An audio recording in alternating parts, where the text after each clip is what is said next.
And a very good morning to you.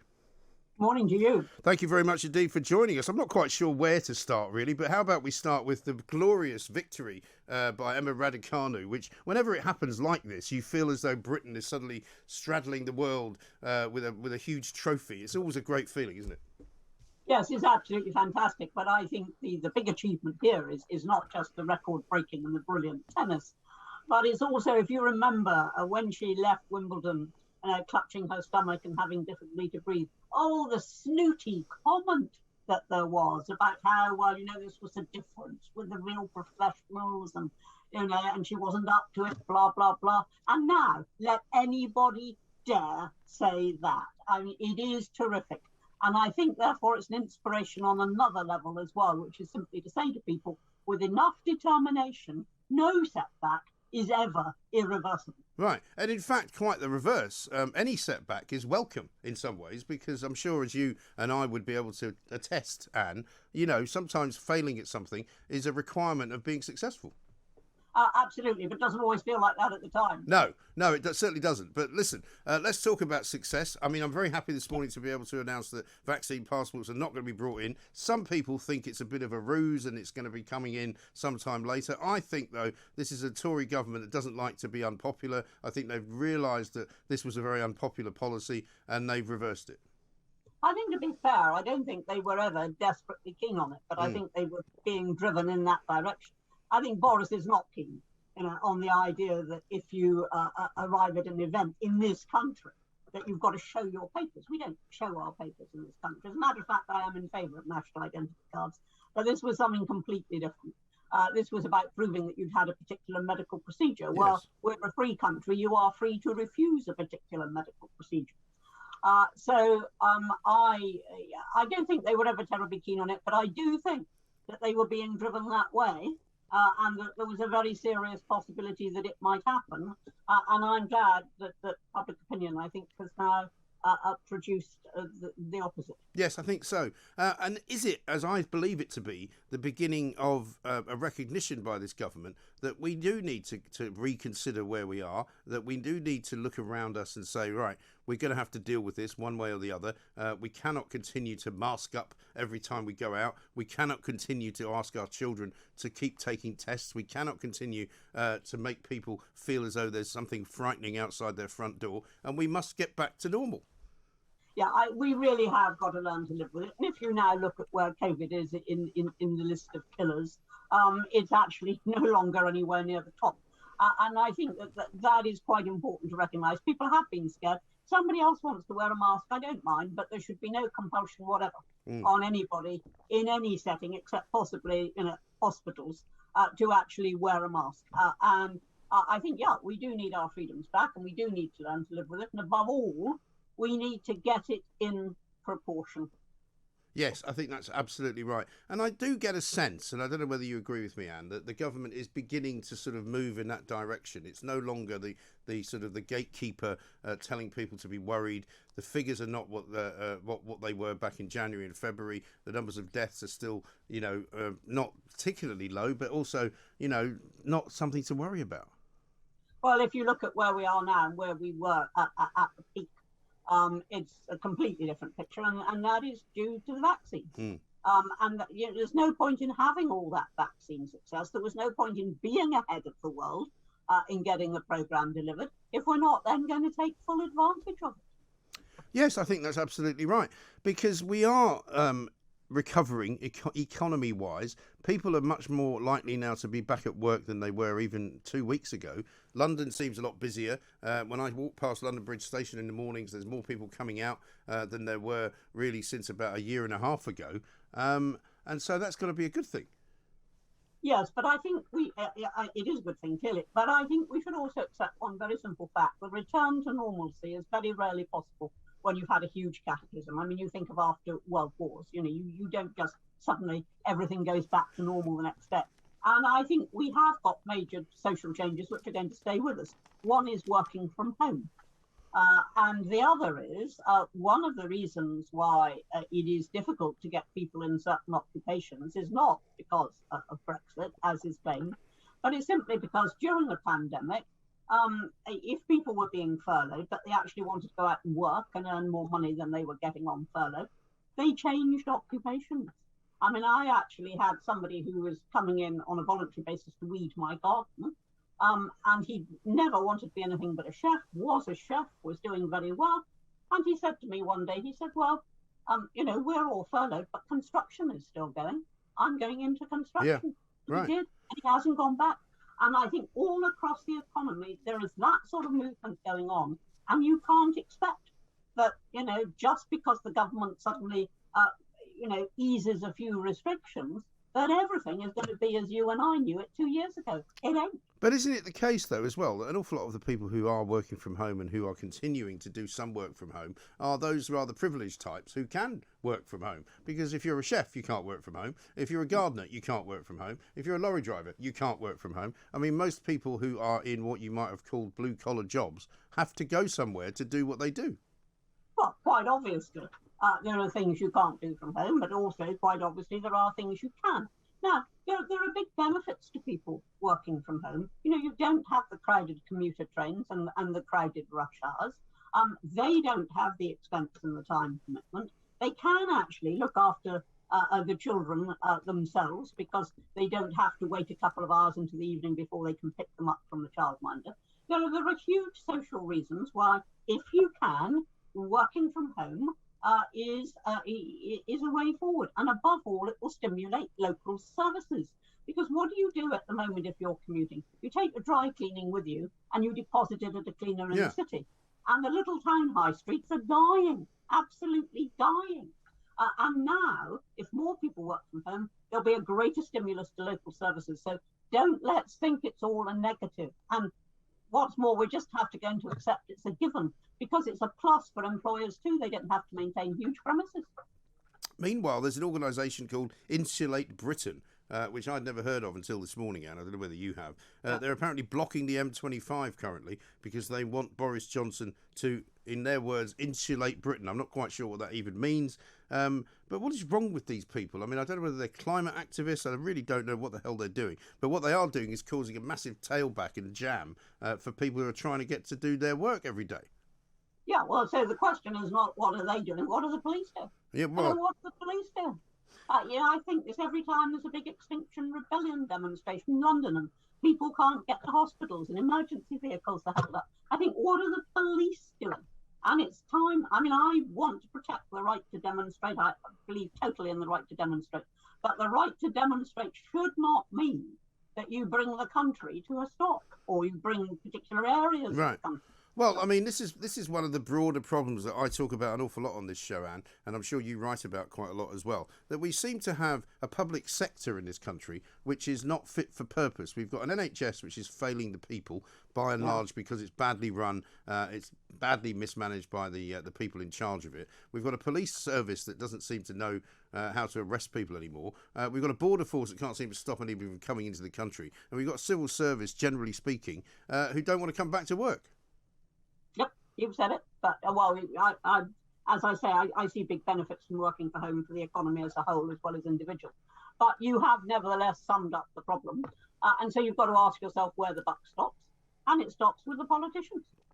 What are the politicians doing about it? If we've got public services for which they are responsible and for which they tax us, if they've got public services that aren't working, that is where the buck stops, on the desks of the secretaries of state. But how have we got here? How is it possible that we have somehow managed to create an entire infrastructure and an administration, and I call it a civil service administration, which is not fit for purpose? I mean, hardly any of it. I can't name one government department that works properly. Can you? I expect there's one somewhere, but certainly the big ones don't work properly. I mean, DEFRA goes around, sort of massacring animals, which is not supposed to do. It's supposed to survive, keep them safe. We've got the Defence Department, which is not fit for purpose. We've pulled out of Afghanistan, leaving a load of people behind. And I know that you've got something to say about that. Yeah, I do have something to say about the Afghan interpreters. But first of all, the sheer speed at which we pulled out, and the Americans leaving behind £62 billion worth of equipment finally presented to the Taliban, that was down to Biden. All NATO opposed coming out at that speed. But that is not an excuse for what happened to the interpreters. We have had years. I first wrote about the Afghan interpreters in the Express 6 years ago, and I was by no means the first person to do so. 6 years ago. They've had years in which to get the interpreters out in an orderly fashion, in an undramatic fashion, with a couple of suitcases and sort of just clothes they stand up in, and they have not done it. And for that, I find it very, very difficult indeed to have any respect for this government, because they were in charge of that. Ministry of Defence were pushing the whole time. Commanding officers were saying, you know, we can identify the interpreters. We know where they are. We want them out.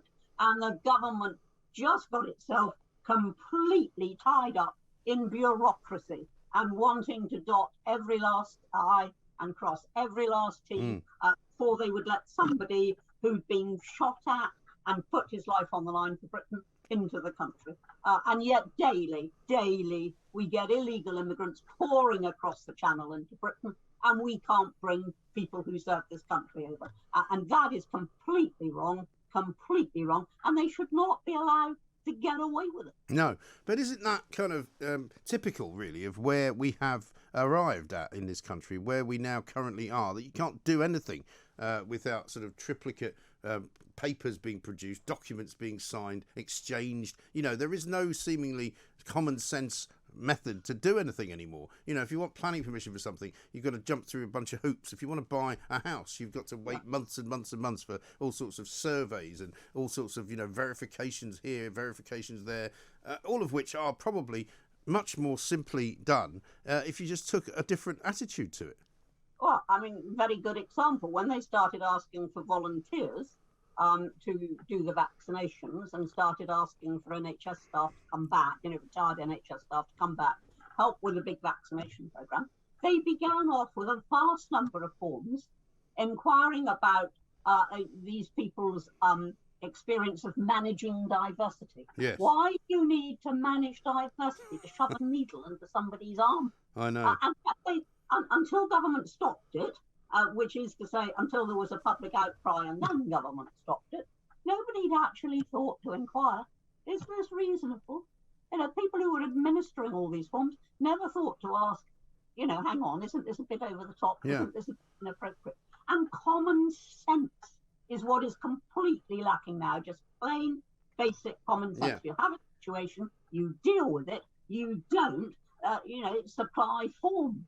Well, I was told the other day, and we'll take a little break in a moment, I was told the other day by several people, this was off the back of KPMG asking if they could hire more working class people, that apparently when you fill out a job application now, more often than not, you are asked whether or not you had free school meals at school and what your parents did for a living. I mean, what the hell's going on? But I'll leave you with that thought for a second, Anne. We'll come back to you in a moment, because I want to ask you about Boris Johnson's wish to stay in power longer than Margaret Thatcher, what he's doing to the Tory party that you love and that I thought was actually Conservative. It doesn't seem to be anymore. We'll be back with Ann Widdecombe right here at Talk Radio next. And let's talk about the Tory party and what Boris Johnson's doing to it, because there are people who think that the vaccine passport reversal is kind of driven by a worry that unpopularity is looming over the next hill because Boris Johnson's not really doing what he said he would do, particularly with regard to bringing in a new tax, national insurance, 1.25% to pay for the NHS.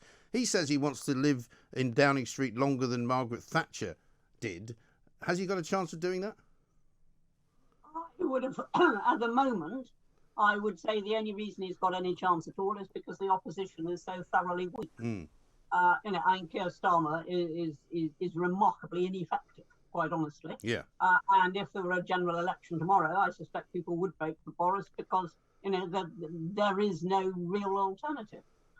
But if he's going to stay there as long as Thatcher or longer, then he needs to do what Thatcher did, which was to actually implement conservatism, reduce the size of the state sector. Now, Boris promised not to raise national insurance. And I would understand when he says that, look, when we wrote the manifesto, there was no sign of the pandemic. We didn't know that. If you had a sudden major war, you wouldn't expect to find all the manifesto promises implemented. I understand that completely, and I concede that part of the argument. But it's the overall principle that I thought we had and that I thought Boris had here too, which was that the way you stimulate an economy is not by taxing, it's by actually lowering taxes, giving people more of their own money, stimulating businesses, and basically doing what Singapore did. Which started with, a fraction of our advantages.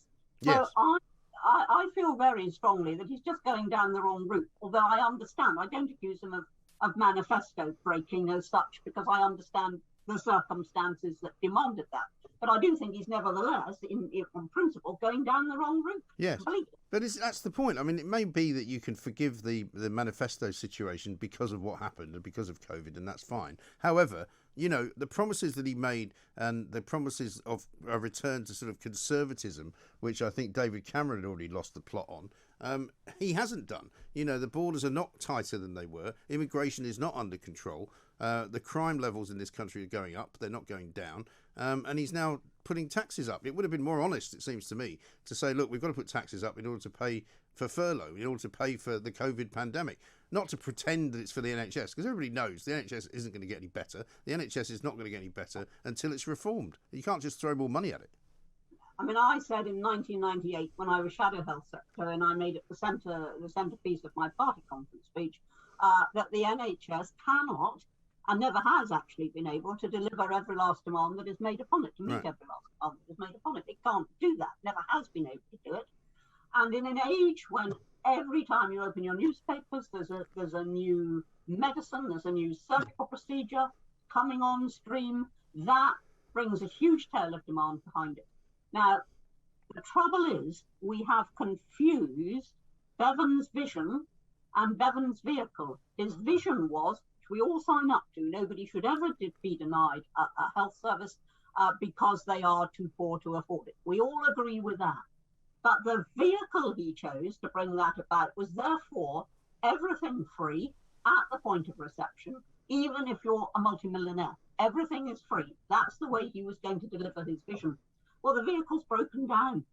And we've now seriously got to ask whether we should make that the centerpiece instead of getting back to the vision, which is that nobody should be denied health because they can't afford it. And that means that those who can afford it should be expected to make a much greater contribution. Yes, I think that's fair enough, and I think people would understand that. One last question, Anne, for you. What about the migrant crisis? What about the illegal dinghies showing up still on a daily basis on the southeast corner of this country? Seemingly Priti Patel is incapable of stopping it. Yes, she is. And so have successive governments been now. I said in 1999, I'm sorry to quote what I was saying in those days, but if we started then, we would. No, I think they should have listened to you. Well, I wish they had. But in 1999, I proposed a policy whereby every single new claimant for asylum, every single one, was put into a secure reception centre until that claim had been determined. Because why are we such a magnet? Why are people who are in a safe country like France still spending every day trying to get here illegally? The answer is that the message that goes out to the world is if you come to Britain, once you get in, you're very, very unlikely ever to be removed. I wanted to reverse that message, and I wanted the message to say, if you are genuine, you'll always be welcome. Yes. But if you come here with a frivolous or a false claim, you are going to be detained on day one. You are going to be dealt with quickly, and you will be sent back if you do not fulfill the criteria. That is the message. Who's going to pay £10,000 to a human trafficking agent for that? I think that's a very, very good point. Well made. Anne, great to talk to you as ever. Thank you very much indeed. Ann Widdecombe, Daily Express columnist, former Conservative MP, former Minister, Brexit Party MEP as well. And of course, as she says, she's been saying a lot of these things for a very long time. She was saying them before the turn of this last century, for heaven's sake. But people didn't do what she suggested. Boris Johnson, I think, is now running scared. He wants to be popular. He doesn't want people to vote him out. He certainly believes that he is the answer to the nation's problems. And if he is already failing and falling down on the vaccine passports front, then maybe we could get him to fall down and fail on a few other of the policies that they'd like to introduce. And that would be a great victory for the people and a great victory for common sense.